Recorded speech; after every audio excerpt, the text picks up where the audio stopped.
Hello, and thank you for joining our session, Bypassing Next Generation Antiviruses for Fun and Profit. I'm Ishai, the head of deep learning at Deep Instinct, and with me would present Shai, a data scientist and security researcher in the Deep Instinct deep learning group. Our outline is as follows. We are going to implement an end-to-end adversarial attack that generates runnable PEs that evades next-generation antiviruses, which using static PE features.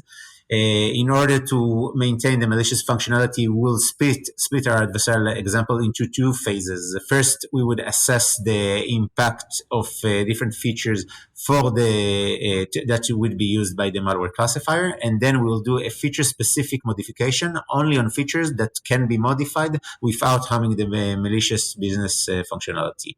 Finally, we will show and demonstrate that a modified PE can evade not just the target malware classifier, but also other malware classifiers using the property of transferability, which we will discuss further in the following slides. Our agenda would be as follows. First, we will discuss about the differences and similarities between bypassing next-generation antivirus and a traditional machine and traditional anti-malware software. Then we'll discuss a bit about adversarial learning and what does it mean in the context of static malware classifiers. We will talk about the unique challenges of adversarial learning in the cybersecurity domain. We will present our own adversarial attack based on explainability. We will talk about the two main challenges, the lack of knowledge of the attacker of the architecture and features, and the need to keep the malicious functionality intact. And finally, we will hand over to Shai to see a concrete example of bypassing a real-life commercial next-generation antivirus. So let's start by talking about the similarities and differences between bypassing next-generation antivirus and bypassing a traditional anti-malware product. First of all, we are using different techniques and tools. In traditional antivirus bypass, we are using disassembling, debugging, and packing. And in next generation antivirus bypass, we're using techniques, data science techniques such as explainability, building a surrogate model, and generating perturbation. The end result is the same, bypassing the defender software, whether it's next generation antivirus or regular anti-malware software, with as minimal effort to the attacker side. And the methodology of the tools are basically the same. Whether you're using disassembling or explainability algorithm, you want to see a basic non-interactive understanding of what happened, of the business logic of the defender software. Whether you're using debugging or surrogate model, meaning building a model to simulate the malware classifier, you are trying to perform interactive analysis or interactive experiments of the software and trying to understand what would work in order to bypass it. And packing or generating perturbation are two techniques, each in its own domain, that allows you to bypass a malware classifier without harming the malicious business logic. So what is adversarial learning in the context of malware classifiers? So first of all, adversarial learning or adversarial attack can take place in one of two phases. It can take place either in the learning phase, in which there is training data being inserted into machine learning algorithm, and from this a model is being produced. So if you inject malicious or sometimes called poisoned data, and therefore the attack is sometimes called poisoning attack, into the machine learning algorithm, it will train on it and will create a poisoned model, which would underperform on samples that are similar to the injected samples. However, this form of attack, the poisoning attack, requires a lot of efforts from the attacker. And while it, for instance, access to the data pipeline of the training of the model, and while it is possible in e.g. Supply chain attacks, it's highly unlikely, and therefore we'll focus on the other phase, and the prediction phase attack, in which case, sometimes called evasion attacks, in which case the attacker doesn't change or modify the model in any way, but it modify the malware that is being presented to the malware classifier by removing, modifying, or adding features, and this is sometimes called perturbation, in order to affect the way the model classified this specific sample. The basic idea behind this is that the malware classifier is being trained on a certain distribution, and therefore it has a different decision boundary than the optimal decision boundary, and the perturbation try to leverage this. Now, in the context of static malware classifiers, or static analysis malware classifiers, the basic premise is as follows. You cannot train a malware classifier that will take all the file into and turn it all into features. In most cases, the computers or the machine have only limited amount of GPU, of RAM, of CPU, and therefore you are picking only handful of selected feature, the most indicative feature. Now, because of this, those features are quote unquote circumstantial evidence. You cannot handle everything. And for instance, while you can take very impactful features such as import address table, you would not be able to use to build the entire call flow graph in order to see the interdependencies between different functions, because it takes too much memory. And therefore, because of those circumstantial, quote unquote, circumstantial features, you can bypass them and modify them in a way that would not harm the malicious functionality of the malware. Let's talk a bit about the challenges of adversarial learning in the cybersecurity domain. Besides the regular challenges, we have two main challenges. One is the attacker lack of knowledge of the classifier.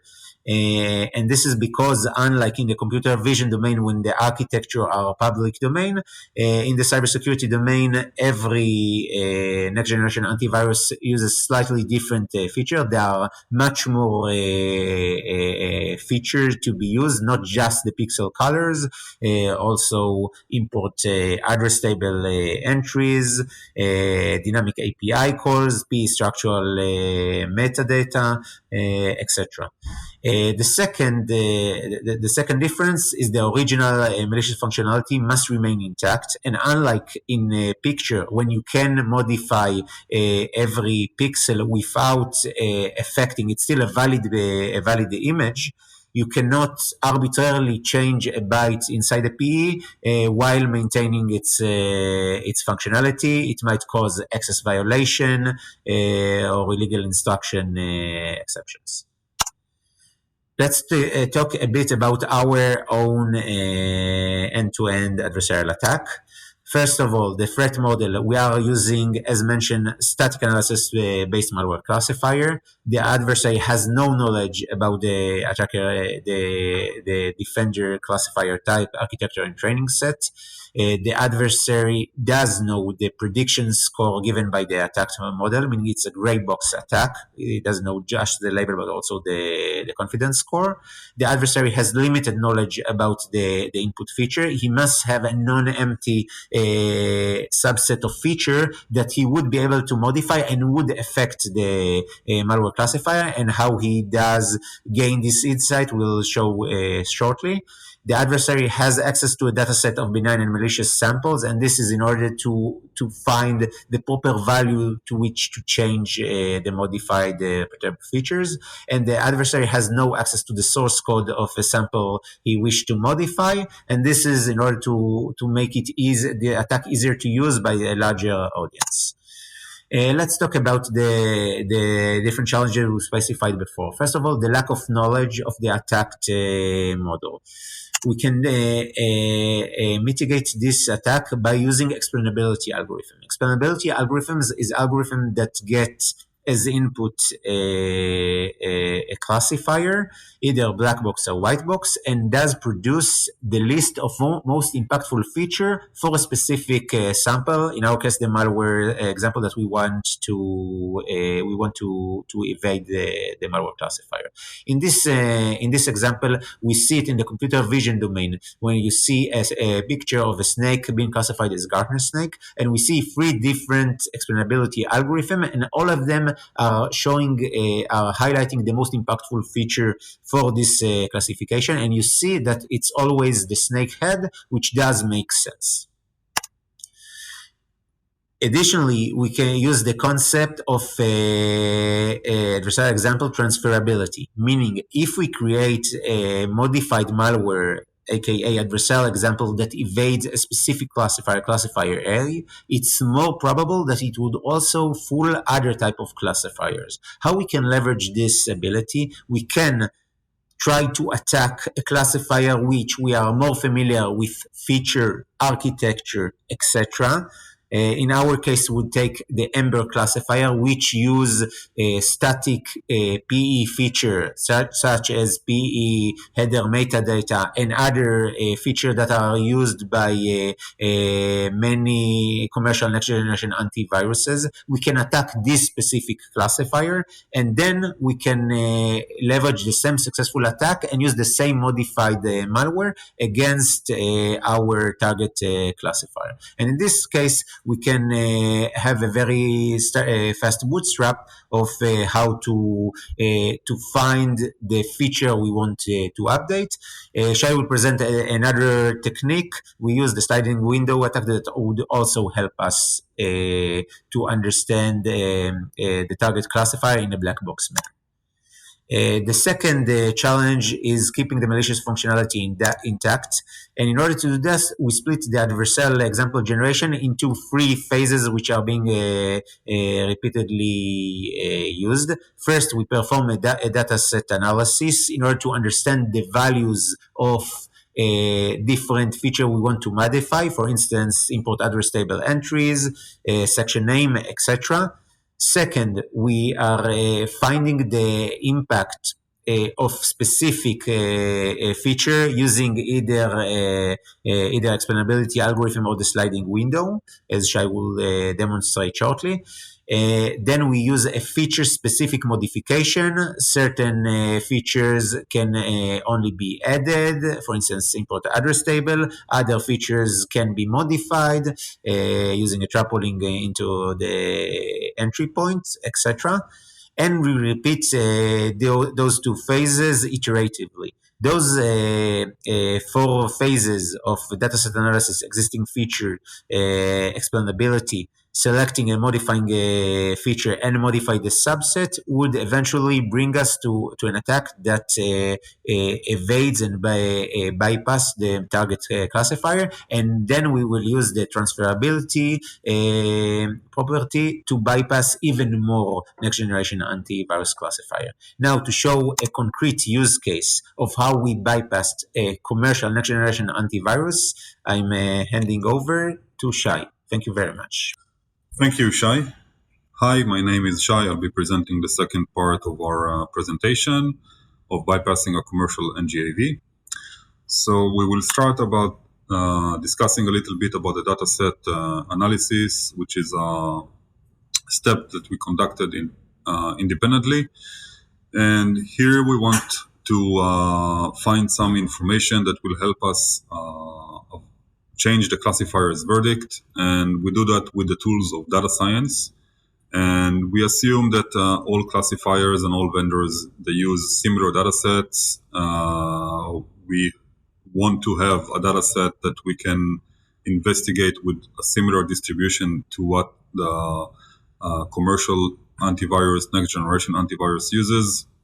So it will reliably represent the distribution of the features also. And for this presentation, we analyzed mostly one feature, which is the imports that are used in the benign dataset and the malicious dataset. And we use the dataset that came from Ember, which is an academic dataset with roughly 1 million samples. And we analyzed the import table of the benign and malicious, and we applied simple statistics to extract how many imports and which imports appear in a benign population and malicious population. The imports themselves are not malicious, of course. They are simply API calls, and they depend on the context of usage. And we ended up with a list that can tell us which imports are mostly found in the binary population of the benign population and the malicious population, respectively. So this table lists the top three most prevalent benign imports and top three most prevalent malicious imports, which you can see that they have a negative score and a positive score for the more benign ones. So we will use that later in our attack, as we will show. And the next question is, how are we going to find which features are important for our classifier? So we don't have access to the classifier. We can only query for the score. We do assume that it's a PE classifier, and it has some inherent features that are due to the fact that it parses PE files. So we assume that it will use the PE header, various sections, the overlay of the file, the imports, etc. And in order to understand which features are more important and we should perturb, we use a surrogate model, and this is the model that released by Ember. And we also use the SHAP package that will allow us to question the surrogate model and ask for the specific sample which features are most influential for that classifier. Just note that we're not asking the target classifier, we're asking the surrogate classifier about the feature importance. And here we present a list of the top 15 features with the highest SHAP score. And let's try to make it simpler. And we will highlight with green features that are under a complete control. For example, section names, for example, the header conf timestamp. With the orange highlight, we highlight features that are we have some control over. For example, we cannot easily remove or change import names, import libraries, but we can add quite easily. For the purple highlight, we show features that are we have indirect control over. For example, if we change a specific character distribution, we're also affecting other characters distribution. And for the red highlight, those are features that virtually impossible to change or extremely difficult to change. So this is our highlights. It's not mutually exclusive, and features can can also change our groups. But for the general purpose of the demonstration, this is how we split the features. And we have some good candidates to start perturbing and changing. And we will see our next method of the sliding attack window. So in this method, we're trying to detect which parts of the PE are the most influential. And this time we're querying the target classifier and not the surrogate one. And we simply slide a window. We can either zero out the entire window or scramble strings if we find in the window, and we pass that new modified PE to the classifier. and ask him what is the prediction now, what is the score. So for this kind of attack, we don't need a PE to be functional in any sort of way. We're just interested to see which areas of the PE have the highest impact on the score. So why does it make sense? As Ishai explained in the first part of the presentation, a lot of classifiers use circumstantial evidence that they collect from the PE header, and it is very difficult to understand, for example, if a string is actually going to be resolved to an import later dynamically, or it has some other meaning. So all of this information is collected and calculated by the classifier to the final score. So by hiding this information, we can understand what the classifier sees as the most important part or most influential part of the file. This attack is not easily applied on the PE header, simply because if the classifier expects to parse a PE header, then it will fail to do so. And the findings of this attack are not always very useful. For example, if we discover that the code section has a very high impact on the score, it's not very easy and simple to change it. So here we will show the illustration of our sliding window attack or sliding window probing. So we start with the malicious file. And the malicious is, of course, composed of the P header sections and an overlay. And we pass that to the classifier and we get our prediction, our score. And for this example, it's -1. And the blue rectangle illustrates the actual sliding window that we move along the way. And each time we either zero out or scramble the strings. For this specific example, we used a 32 kilobyte sliding window, and we only scrambled the strings that we found in the window, leaving all other data as is. And finally, what we want to do is examine why the differences in the score occurred. So let's start playing, and we will show now the output of the sliding window attack on the sample. So as you can see, all the scores are still very malicious, but we have one score that is a little bit bigger, but not by much. But we think that at this point, it's very important to look at the precision that the classifier has on the score. And we change from 10 to the -11 precision to 10 to the -3 precision. And even though it doesn't look like much, but due to the nonlinearity of the classifier, this is very important. And now we will try to understand what is the specific address. And as we can see, it corresponds to the import table of the file.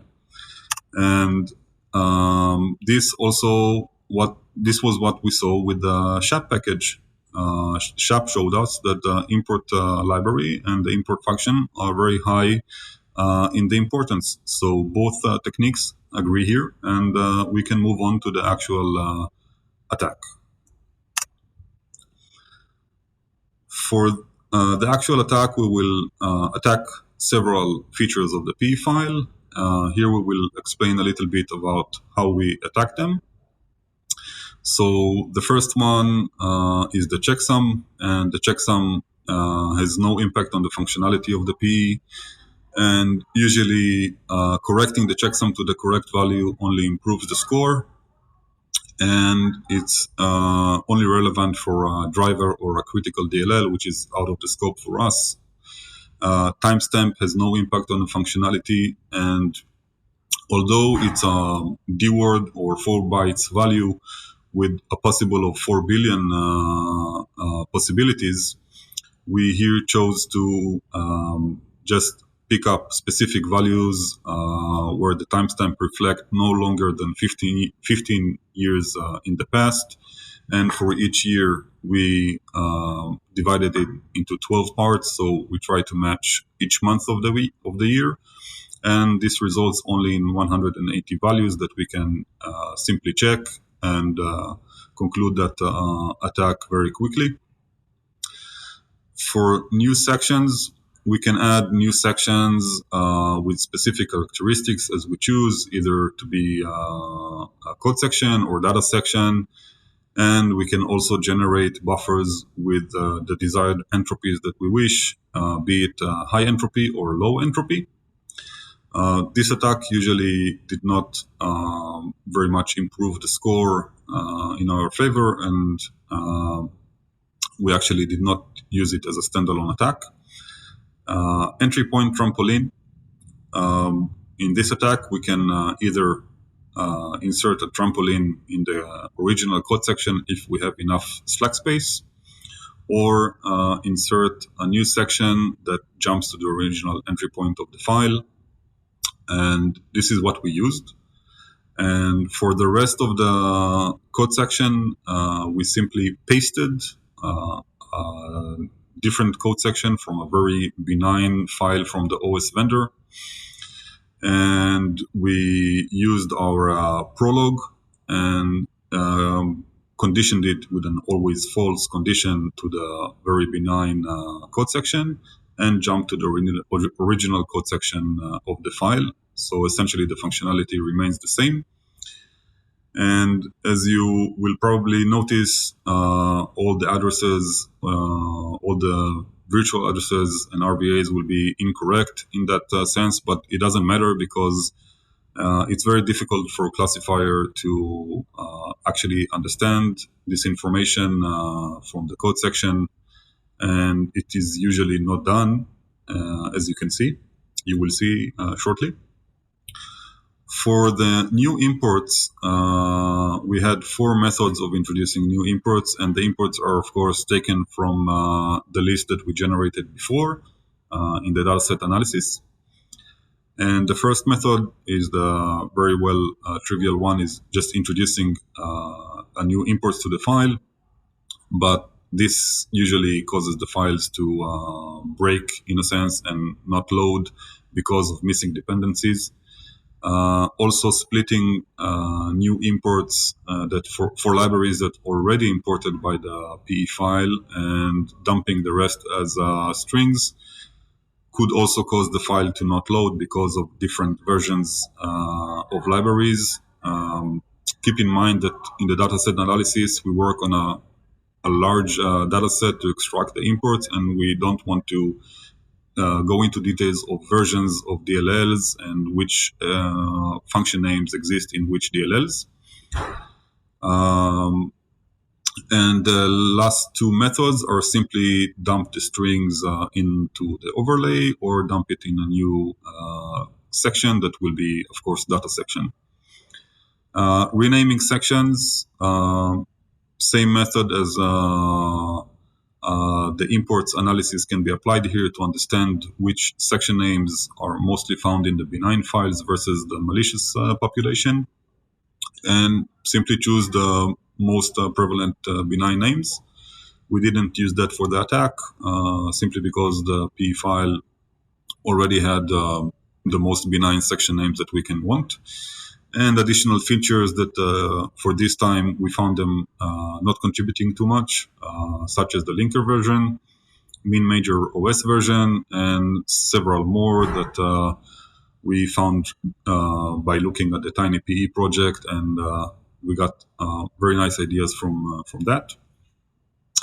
So our next slide will show the results of the attack, and we will talk about several steps. So we start from almost a perfect -1 score from our target classifier.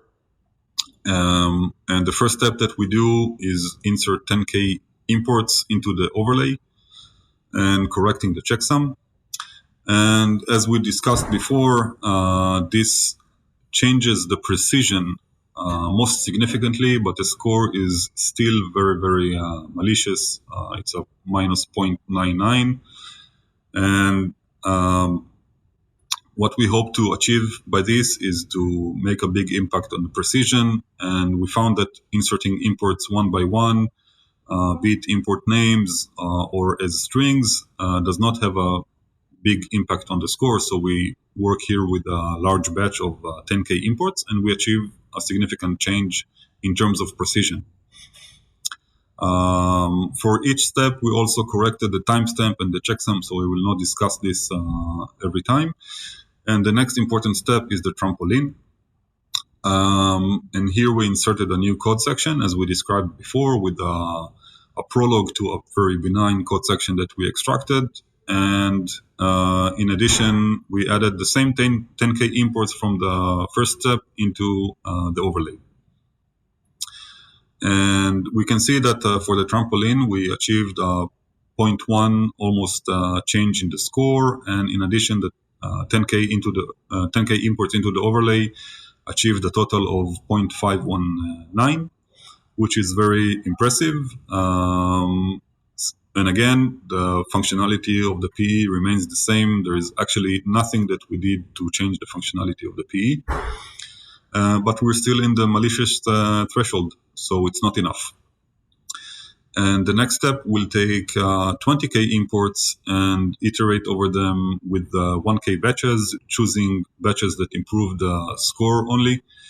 And as you can see, we had a big jump here of 1.28 in the score, and now the classifier says it's a 0.8, and it's actually very sure that this is a benign file. And in a sense, this concludes the attack. So we had 6 additional steps of imports that we added, which are illustrated in the graph, where the orange line is representing the classifier score, and the blue line that we want to keep. Each batch that we add, we want it to improve the previous score, which is not necessarily the optimal approach, because we can have combinations that we haven't checked which achieve higher changes in the score, but we try to keep it simple, and it worked. So there was no reason to check a lot of combinations. And the blue line describes how each batch affected the score. So you can see that there are some batches that reduce the score and some batches that improve the score. And the last batch improved the score by a 0.8 in total, and it put us in the benign threshold. So this concludes the attack, and now we can try to see what other antiviruses in our NGAV think about the file. So we started with 57 out of 68 detections, and our NGAV is currently detecting the original sample, of course, with a score of nearly perfect -1. And after our modification, we concluded with 30 out of 71. And our NGAV is no longer detecting the sample, alongside with 2 additional next generation antiviruses. And this also shows the transferability of explainability that Ishai mentioned in the first part of the presentation. This concludes my part of the presentation, and Ishai will give the summary. Thank you very much. Thank you, Shai. And now let's sum things up. First of all, next generation antivirus is not a silver bullet, and especially when it uses engineered feature which attacker can understand and can modify in a way that would not harm the malicious functionality of the malware. Second of all, explainability is a dual-edged sword. While it does help internally for debugging, etc., it also can serve the attacker in order to understand which feature is more impactful and modify and focus on them also. And finally, we had some practical insights. First, the fact that the order in which you made the perturbation does makes a difference. And if you choose perturbation A after B or B after A, you sometimes get different results, which is interesting. The second thing is that while small perturbations seem to have a very insignificant effect, like you saw in Shai's example, eventually, because of the nonlinear nature of those classifier, you would get a sudden drop in the classifier, and therefore you will get a big impact, and therefore keep on trying, and eventually you will succeed. This concludes our session, and we are now open for a question. Thank you very much.